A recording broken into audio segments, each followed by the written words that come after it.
Ahora nos metemos de lleno en lo que también le anticipamos y dijimos, comenzamos el programa hablando de lo que es este 6 de septiembre, como todos los años, inicio de este tiempo tan especial, tan particular, no solo para los salteños, pero muy especialmente para nosotros, los que hemos nacido, nos hemos criado, vivimos acá, que es esta fiesta religiosa tan cara al sentimiento nuestro, que es el inicio de la novena del Señor y la Virgen del Milagro. Y como todos los años lo hacemos, nosotros recurrimos a quien es nuestro querido amigo, nuestro colega, a quien queremos y respetamos muchísimo, que es el licenciado en Ciencias Religiosas Felipe Medina, para que hablemos de este comienzo de la novena, cuál es particularmente en este 2023, cuál es lo más importante, los deseos que se va a llevar adelante en esta novena. Empecemos por ahí y después le queremos preguntar también a Felipe, ¿cómo es esto, no? De haber atacado de esta manera, desde la Libertad Avanza, la figura de su santidad. Me dice la producción que ya está en línea, así que lo voy a recibir como siempre, con muchísimo gusto, repito, a mi querido amigo, al licenciado en Ciencias Religiosas, el licenciado Felipe Medina. Felipe, qué gusto, ¿cómo te va? Hola Daniel, qué gusto escucharte nuevamente, acá viviendo a pleno el clima del milagro en la plaza, ¿no? Sí, señor. Dimos la vuelta la plaza hacia la calle Casero, pero seguimos todavía en este ámbito, ¿no? Tan particular que tiene Salta, ¿no? Como este tiempo que se torna como una atmósfera más religiosa, desierta. Por un lado efervescencia, ¿no? Nerviosismo, la fiesta del milagro, y por otro lado una especie de espiritualidad que te serena y te emociona, ¿no? Exacto. Pero yo decía en los días previos al inicio de la novena, Felipe, que en este tiempo particular, con tantas cosas que nos suceden a los argentinos, a los salteños, ¿no? Con tantos problemas, es como que con mayor necesidad, por decirlo de alguna manera, la Grey Católica, aquellos que creemos fervientemente en nuestros santos patronos, y vamos a ir a pedirle, ¿no? Que nos ayude, que nos tome de la mano y nos haga pasar este tiempo tan complicado. Queremos escuchar tu reflexión, como siempre, tan acertada, Felipe, para este tiempo tan complicado que nos toca vivir, pero de tanta fe también, ¿no? Mira, perdón, López. No, por favor. Decía en la Biblia, justamente el septiembre también, en medio de la Biblia, decía, de muchas maneras nos habló Dios en otros tiempos, ¿no? Pero hoy se ha encarnado en la persona de Jesús, el Hijo mismo de Dios, Dios mismo hecho hombre, y creo que ese es uno de los hechos más trascendentales del cristianismo. El famoso tema de la encarnación, es decir, Dios se hizo hombre y se involucró con nosotros, en un pueblo determinado, formó comunidad y vivió todos los altibajos de su época, ¿no? León nació en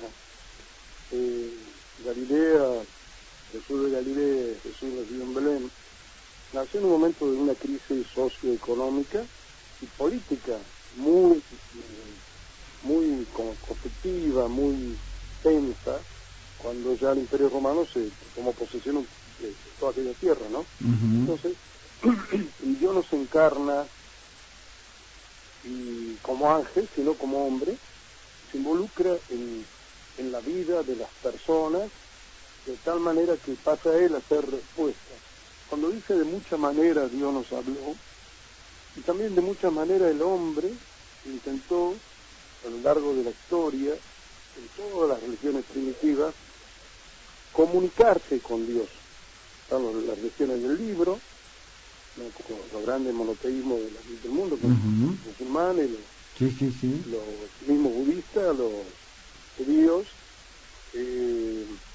dentro del hinduismo también hay una línea así, ¿no?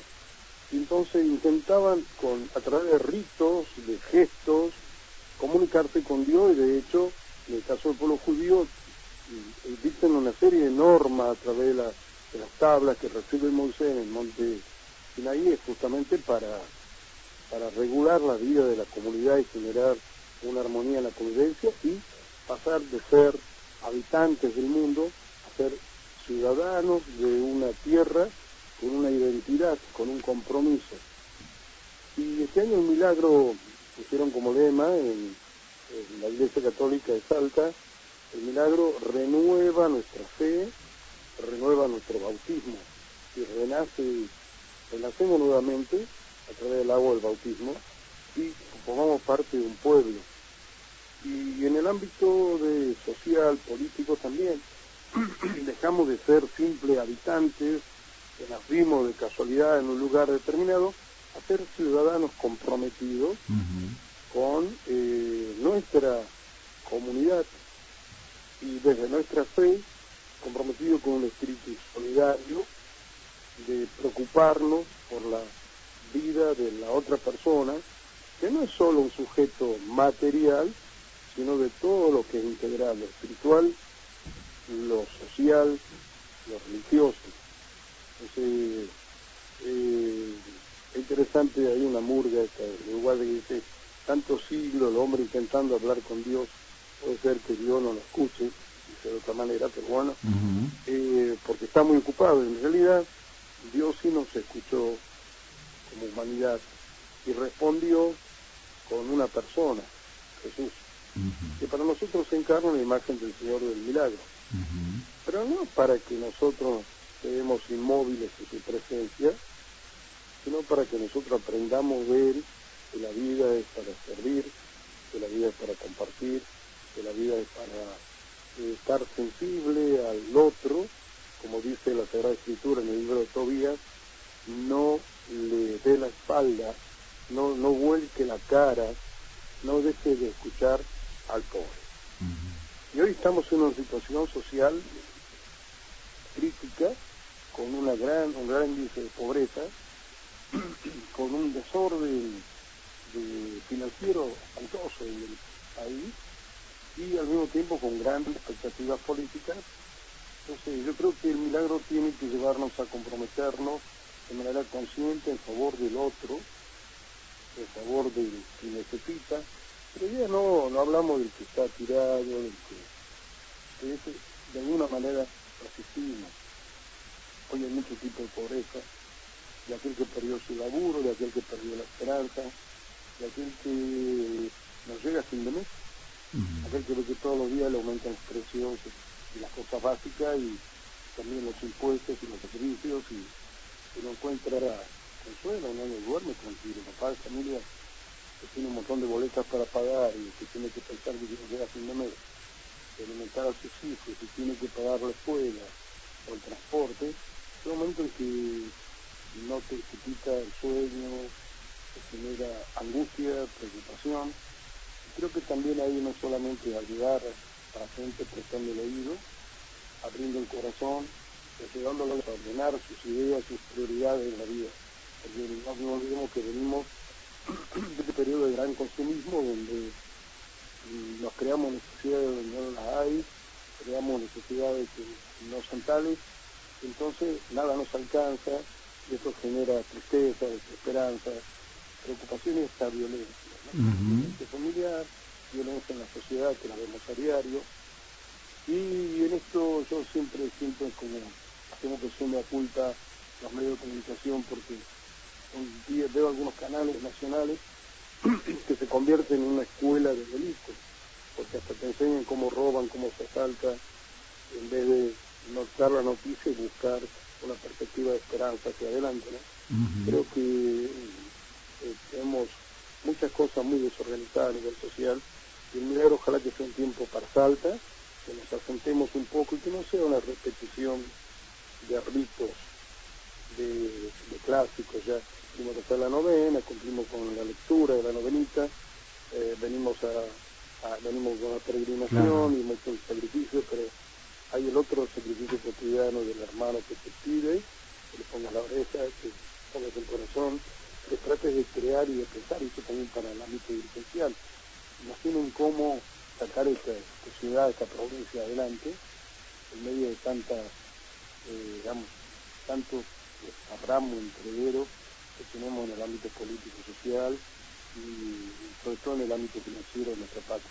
Exacto. Creo que el milagro tiene que ser ocasión de un gran retiro espiritual para cada uno, para los cristianos principalmente y para los salteños que a veces no creyentes o que participan de otros cultos, pero que el milagro lo pone en el clima de tensión de relación con Dios y de espiritualidad. No olvidar nuestra doble dimensión de la fe, armonía con Dios, con un diálogo cara a cara, pero que hay dos personas a las que no podemos mentir, es a Dios y a nosotros mismos, y con siempre una oreja puesta también en el hermano que necesita, en la sociedad que requiere mayor inventiva de la clase dirigente. Creo que el milagro tiene que ser un gran retiro espiritual para reencontrarnos como hermanos, como hijos del mismo Dios que padres, y Dios no te va a hacer aparecer un plato de comida, te va a mover el corazón del hermano para que te lo acerques. Esta solidaridad es fundamental en los momentos difíciles. Y hay que unirse, apretar los dientes y seguir adelante, ayudándonos unos a otros. Ese milagro tiene que pasar por ahí, hoy. Qué profundo esto que decís, por eso sabés que siempre nos encanta charlar con vos, que tu audiencia escuche tu reflexión siempre tan tranqui, pero tan profunda. Qué profundidad esto que acabas de decir, porque normalmente, y me incluyo, hay mucha gente que cree que porque vas a hacer la novena, porque a lo mejor esos días, bueno, tenés un poco más de consideración en un montón de cosas, te vas a la procesión, y decís, bueno, ya está, ya renové mi pacto de fe con el Señor y la Virgen del Milagro, pero la verdadera fe, la particular renovación del pacto de fe tiene que ser esto que acabas de decir, tu compromiso con el hermano, con la hermana que está sufriendo, un marco de tolerancia, un marco de compromiso. Por eso, qué profundo lo que acabas de decir, nos parece realmente importantísimo, ¿no?, para el inicio de esta novena, Felipe. No todo se resuelve en la vida con plata. Por tener mucho dinero en los bolsillos no vamos a ser mejores. Si antes no tenemos un cambio en el corazón, en la forma de concebir la vida, la realidad, y si tapamos nuestros oídos a aquel que grita, el que está desesperado y tiene la peor de las pobrezas, que estar solo, que en un momento de angustia no tener quien escuche, ¿no? Que a veces el hombre pierde el trabajo y la mujer lo abandona, se destruyen familias, y son momentos muy difíciles, ¿no? Para hacerse loquito y no cuidar del trabajo, no cuidar la familia, y empezar a tirar todo junto para el mismo lado. Por eso esto nos falta un poquito de creatividad también, a nivel especial. Imaginar otra forma de diálogo, otra forma de convivencia social, y imaginar otra forma de estar cerca de la gente que lo necesita. No es solamente las cosas, acompañar en un proceso mucho más profundo, que no todo se resuelve con juntar dólares o amontonar dinero, ¿no? Exacto. Hay sociedades que son ricas y tienen el gran mal existencial de la soledad, de la peor pobreza, ¿no? Exacto. Como hemos charlado muchas veces al aire, otras veces compartiendo un café, una charla, una visita a tu local, a tu negocio, que uno se llena de, no sé, a mí me pasa, yo voy a tu negocio y siento una paz enorme ahí, ¿no? Pero este tema de la grieta, relacionando todo esto con la política, la grieta que tanto daño ocasionó, ¿no? Esta división en la familia, en los amigos, en los clubes, en los ámbitos de trabajo. Bueno, algo que necesariamente, no lo más urgente, tenemos que tratar de componer. Este es un tiempo especial en esta reflexión a la que voy a hacer referencia, pero cuando creemos que no estamos, y ya te meto un poco más en el tema político, cuando creemos que podemos avanzar con una expectativa, un cambio de gobierno, Bueno, parecería que se va a dejar de lado una grieta, pero que va a aparecer otra, Felipe. ¿Cómo lo viste vos a esto de lo que pasó, protagonizado por la candidata a vicepresidenta de Milei? Ya, yo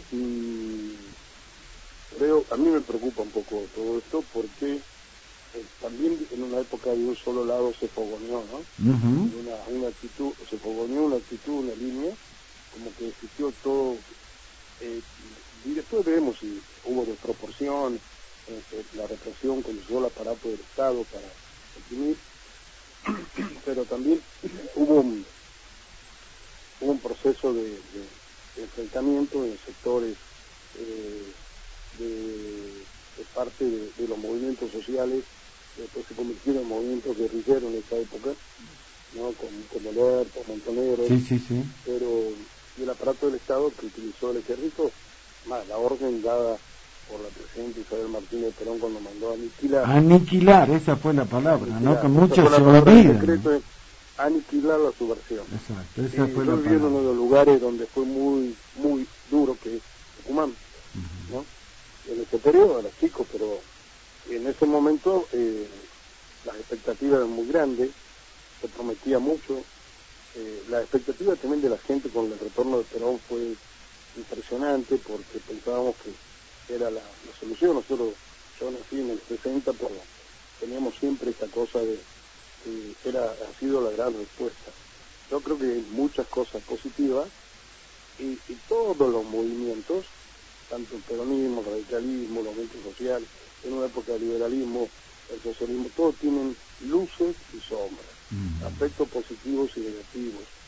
Y en una sociedad madura, la idea es sentarse a conversar, a intercambiar ideas. Por eso yo decía, la dirigencia tiene que tener otro tipo de creatividad para visualizar los problemas y mirar con esperanza cómo puedo transformar. Pero no se trata de llorar sobre la leche derramada y después seguir dilapidando todo, ¿no? Lo que pasó en estos últimos días no me gustó, es decir, no me pareció bueno, porque hay formas de reconocerlo. Mira, conozco el caso concreto de General Larrabure, que va a ser beatificado seguramente muy pronto, como una de las víctimas que fue víctima de lo que fue el terrorismo en cuanto a movimiento de izquierda, ¿no? Fue detenido, torturado porque era el químico y la idea era fabricar bombas y estas cosas. Creo que esto fue, conozco su familia, pero también conozco muchas familias que perdieron sus hijos, sus nietos fueron entregados a gente como, no digo vendidos, pero se los quitaban a los nietos cuando nacían, ¿no? Entonces yo creo que todo eso forma un momento de tensión. Entonces no podemos ver, es decir, esto es bueno, aquello es malo, existe Dios y el diablo. Antes los buenos eran los ex guerrilleros, hoy los buenos son los militares que pelearon. No podemos ponernos esta postura porque vamos creando más divisiones. No me gusta usar la palabra grieta, ¿no? Sino vamos haciendo más, sectorizándolo. Y creo que también hay formas de... así como hay gente que anhela un cambio, una transformación, pero también hay exageraciones y desagües de otro lado. Hay gente que dice, la época que ella estábamos mejor. Pero quiénes estaban mejor, ese es el punto, ¿no? Quiénes estaban mejor y quiénes estaban peor. Yo creo que todos, de cierto modo, hemos padecido todos los vaivenes de la historia del país. Y bueno, después tenemos una generación de jóvenes que no tienen referencia, más que lo que se escucha, depende del sector donde te muevas. Pero el país este tiene que entender, la gente tiene que entender que la historia tiene luces y sombras, por lo tanto debemos buscar un punto de diálogo, un punto de partida que implique sentarnos, hablar, dialogar, perdonar, comprender, respetar. Y esto lamentablemente cada vez se hace más más un egoísmo, ¿no? La gente se vuelve intolerante, no permiten que nadie diga nada en contra. Se instaló una historia que debería contarse entera, pero creo que tampoco hacer una revancha hoy es ahí grato, ¿no? Es grato porque estamos removiendo heridas de gente que ha sufrido, gente que ha perdido sus hijos, sus nietos, y por otro lado hay gente que ha perdido sus familiares porque han peleado, como en el caso de aquel sorpresivo ataque a Manchalá. Conozco la historia, conozco el lugar, o la muerte y tortura del general Larrabure, cuya familia nunca, jamás hizo revanchas, insultos, ni siquiera yo. Las hijas han sido catequistas en Tucumán, los hijos han trabajado a full, vinculados a obras de la iglesia, incluso en barrios marginales, y jamás han mencionado una palabra de condena a nadie. Y era porque el padre les mandaba cartas del cautiverio, han permitido que les llegaran algunas cartas, y le pedía a ellos que oren, que tengan paciencia, que perdonen, y decir, por eso justamente el Papa abrió la causa de Larrabure. Y tanto le insultamos al Papa que pensamos que está en contra, y sin embargo ha sido el que ha abierto también la causa en ese sector. Por eso yo creo que los extremos en estas cosas, ambos extremos tienen la misma intensidad de violencia que hoy al país no le hace falta, que sobra en el país. Violencia, resentimiento y pérdida de cordura, ¿no? Creo que esto habría que revisar con más objetividad y con un poco de respeto también por los muertos, de cualquier sector que sea. Sí, claro. Yo creo que lo comenté ya algunas veces, pero lo recuerdo ahora. A mí me tocó, porque en mi clase fue la última que hizo el servicio militar obligatorio. A partir después de la clase, de mi clase, vinieron los chicos de 18 años y después se eliminó. Y a mí me tocó hacer la colimba en el año 76, 77, en lo que se llamó el Teatro de Operaciones, ¿no? En la provincia de Tucumán, con el general Bussi como comandante de la 5ª Brigada. Imagínate todo lo que vivimos, lo que tuvimos que estar allí, lo que vivimos, ¿no? Siendo colimba, no tomando partido, tu deber con la patria. Y después de eso, pasaron los años y me parece cada vez más increíble, Felipe, que seguramente te pasará a vos, las nuevas generaciones es como que ese tiempo no tienen nada en claro qué fue lo que pasó. Tienen alguna información que le dieron de un lado, del otro, pero no hay una claridad como para entender esto que vos acabas de decir. Los muertos, que en definitiva los hubo de un lado o del otro, bueno, para la familia es un dolor que va a seguir de por vida, ¿no? Yo creo que el problema es esto que mencionás, la ignorancia, con respecto a la historia más reciente de las generaciones jóvenes, provoca que se entusiasmen con cualquier liderazgo que signifique revolver un sector u otro, ¿no? Y creo que eso no sirve, no ayuda para nada al país, no ayuda nada a la vivencia que tenemos de la necesidad que tenemos de fraternidad, de paz. Creo que nosotros tenemos que tener el coraje hoy de sentarnos en una mesa de diálogo. Ningún extremo es bueno, ningún extremo es bueno, y ninguna violencia de cualquier tipo u orden es buena. Creo que también nosotros decimos, bueno, vamos a arrollar ante el Señor para decirle que odia a tal persona, destruye al otro. No, hay una oración de un santo que dice en el Tampa, que si tienen oído que no escuchen, si tienen ojo que no vean, no tenga voz su garganta, que si tienen piernas no caminen. Y yo digo, no es cristiano esa oración, porque estamos mandando más que bendiciones, maldiciones. Tengo el mensaje de Cristo y se ora por tus enemigos, reza por quienes te persiguen, si te pegan un cachetazo pon otra metida, pero eso es el sentido de justicia, ¿no? Ahora, en esto tenemos una deuda grande como país en dar esto que vos decís, conocer la historia de todas las miradas. Exacto. No solo de un sector. Que no sea cegado. Cualquier violencia es mala, Sí, exacto.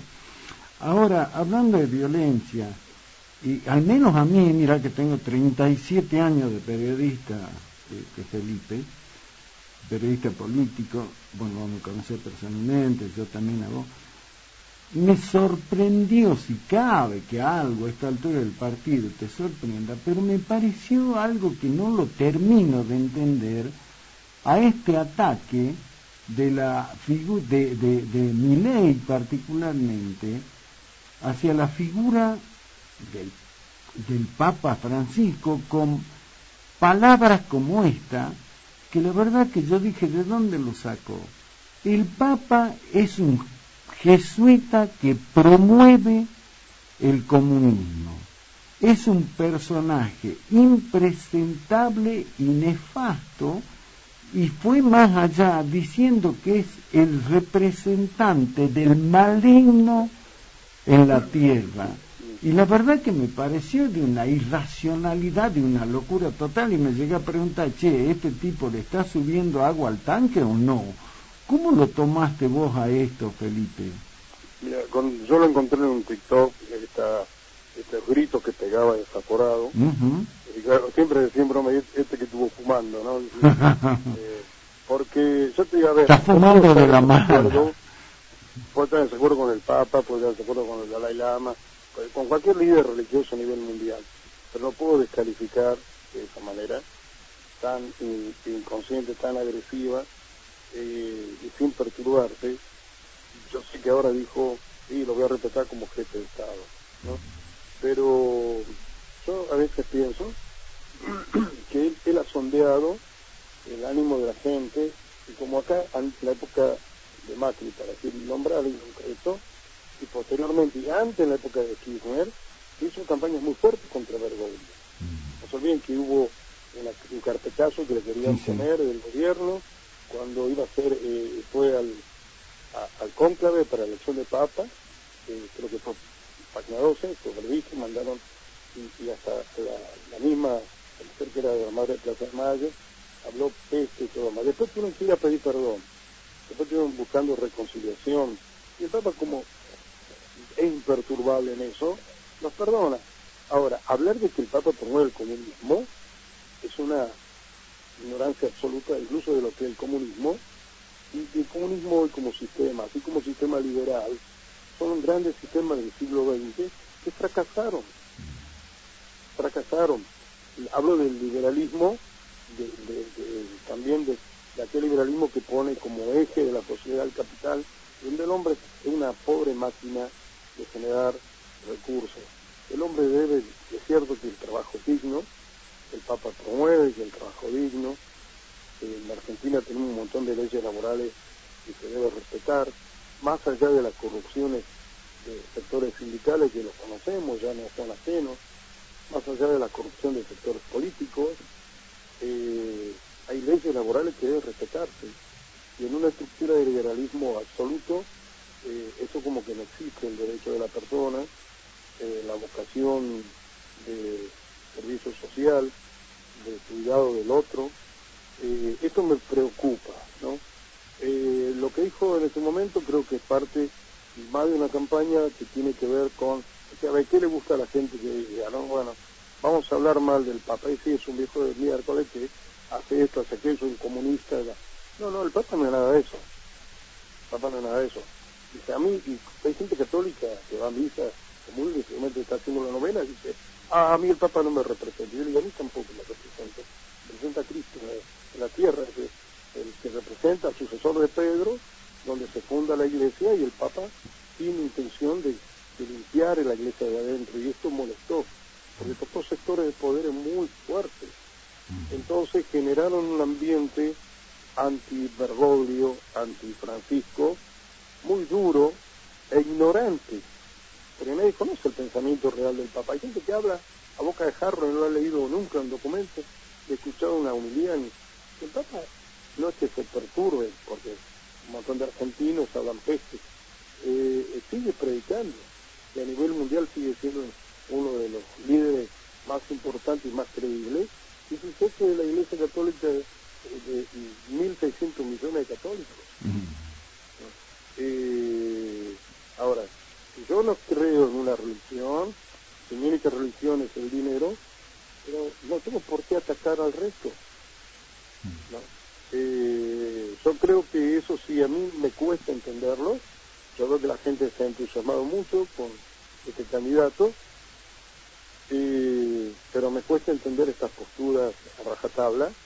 Me viene a mi cabeza también el liberalismo de fines del siglo XIX,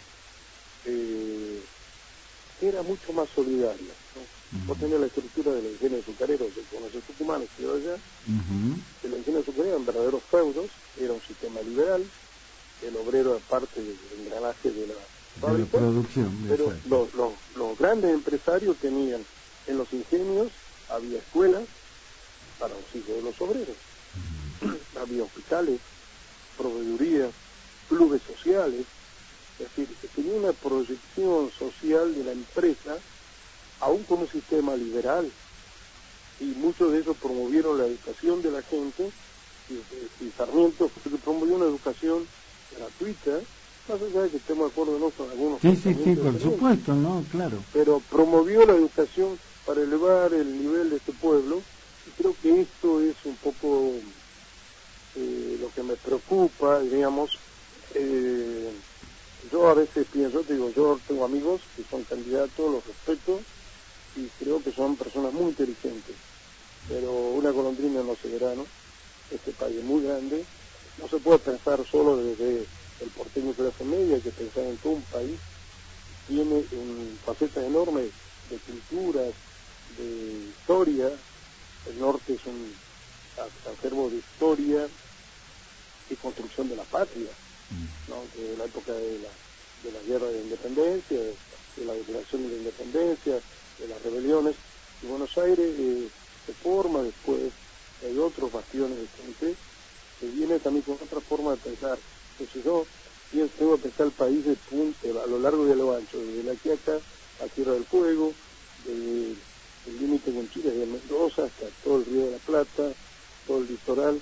Entonces, gobernar un país no es tan fácil, gobernar un país como Argentina, si no tenés consenso político, si no tenés equipos preparados, si no tenés capacidad de diálogo, porque podemos provocar una gran dispersión y grandes problemas, peores problemas sociales, y en esa época, en ese liberalismo del siglo XVIII, vos nacías en un lugar pobre, vivías pobre y morirías pobre, y tus hijos serán pobres, porque van a tener solamente un tope de llegada. La movilidad social que tiene Argentina existe en muchos lugares del mundo, casi ninguno, y era algo muy original para el país.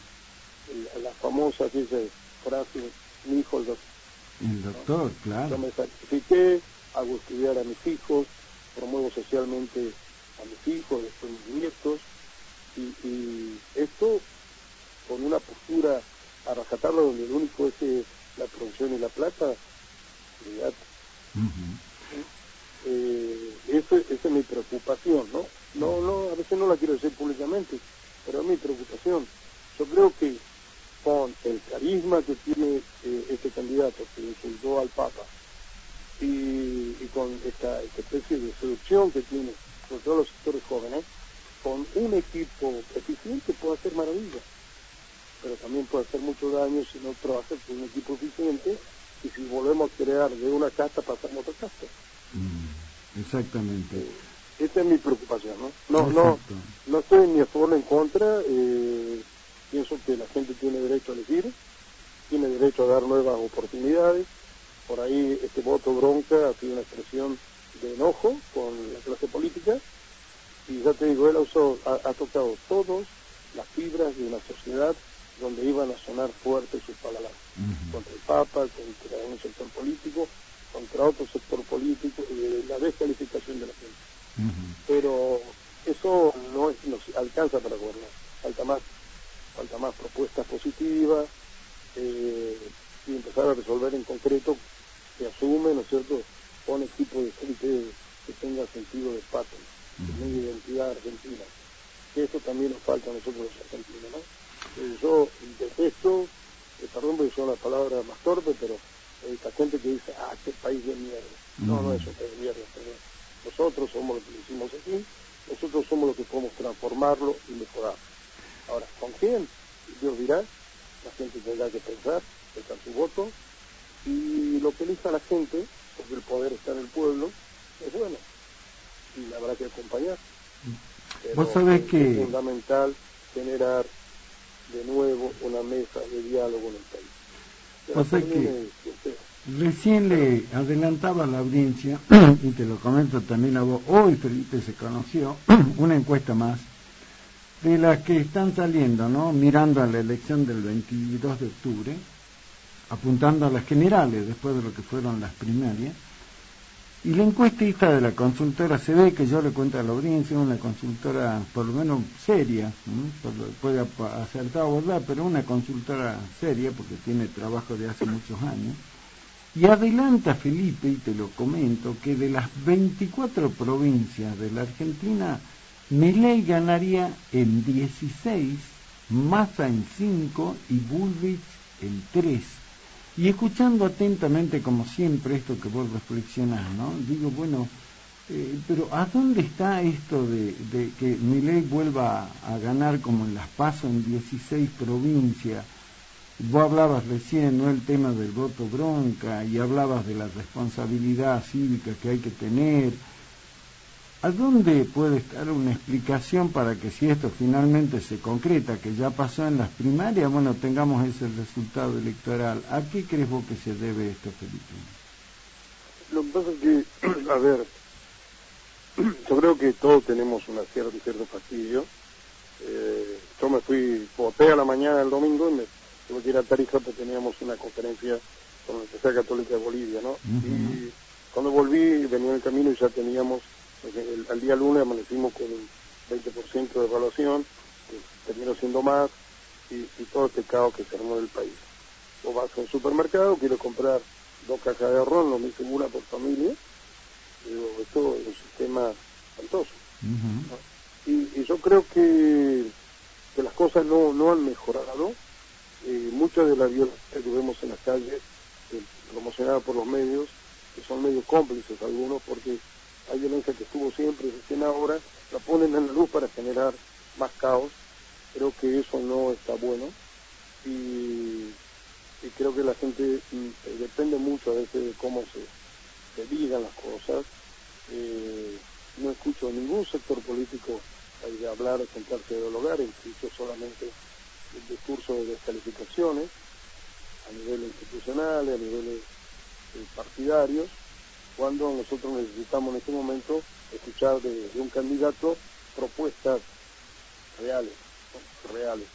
Como también la gente se cansó de que vota un discurso y de golpe aparece al día siguiente un diputado nacional o un senador o de cualquier lugar del país votando contra lo que él mismo predicó o criticó, es decir, a favor de lo que criticó.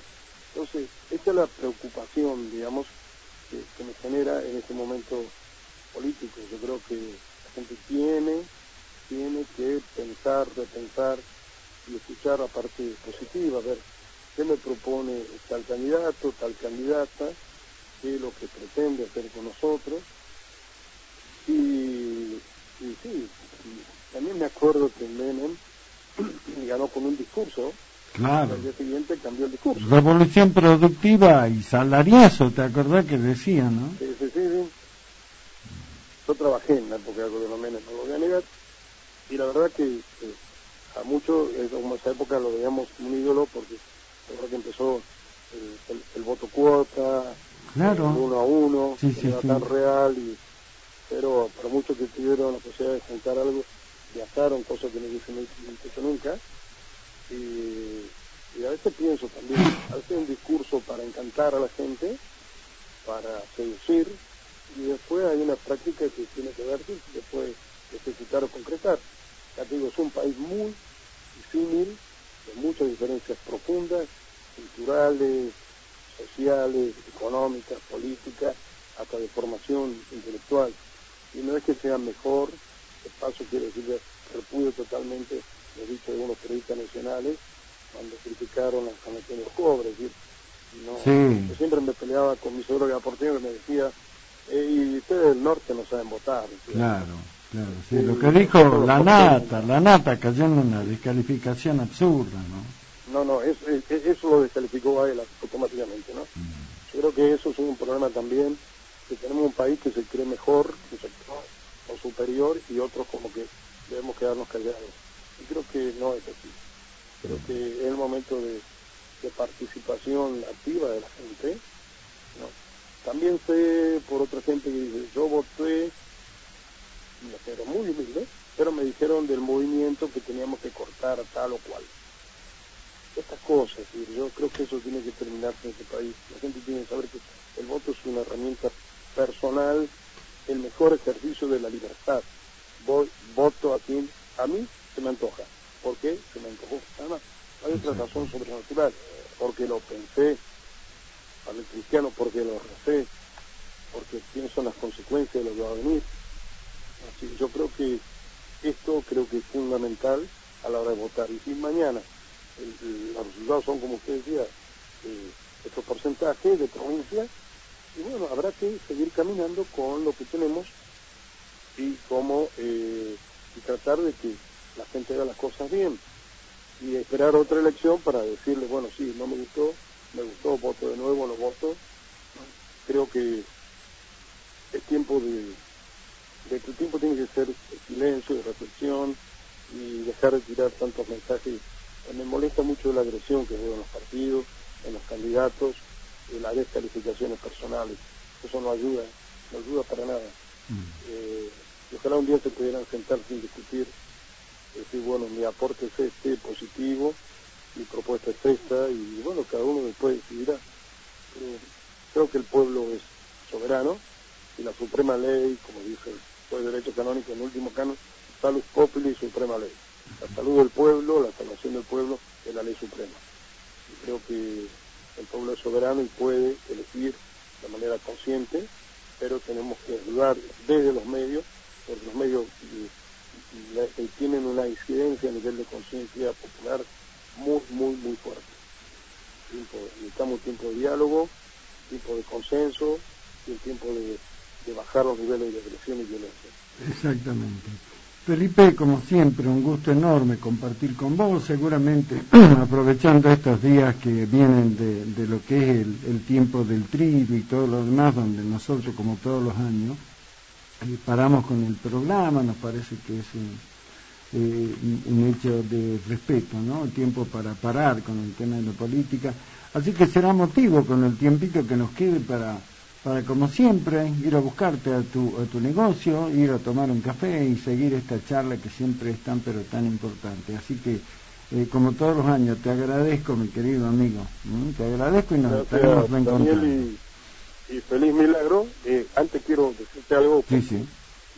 La gente me está preguntando, me encontraron en la calle y me decían, uy, cerraron. San Pablo, que estaba en la Mitre 93. No, claro, ahora está en la galería. Claro. Nos hemos trasladado a la galería pegadita al Cabildo, antes de un café muy conocido, donde está el Cucho y el Guillermo sentadito. Sí. Ahí en la galería. Donde era el Farito, la gente la recuerda como la galería de la Caja de Jubilación. Claro, ahí estamos ahora, en un local más chico, con el salón de venta, con depósitos, oficinas, todo. Nos vinimos para estar mejor, para prestar mejor servicio y porque todas las editoriales han estado en crisis y bueno, nosotros nos fuimos ajenos a eso y teníamos que reformular la chica de gasto, ¿no? Exacto. Por eso dejamos local de la Mitre y estamos ahora acá. Pero están ahí. La gente que me diga que te escucha a vos, te digo, le vamos a regalar algo acá cuando venga. Vayan y digan, ahí te he escuchado con el negro, con el negro Daniel. Bueno, mi querido amigo, un beso a tu hermosa señora, así que nos reencontramos. Gracias. Un fuerte abrazo. Feliz milagro. Igualmente para vos, querido amigo.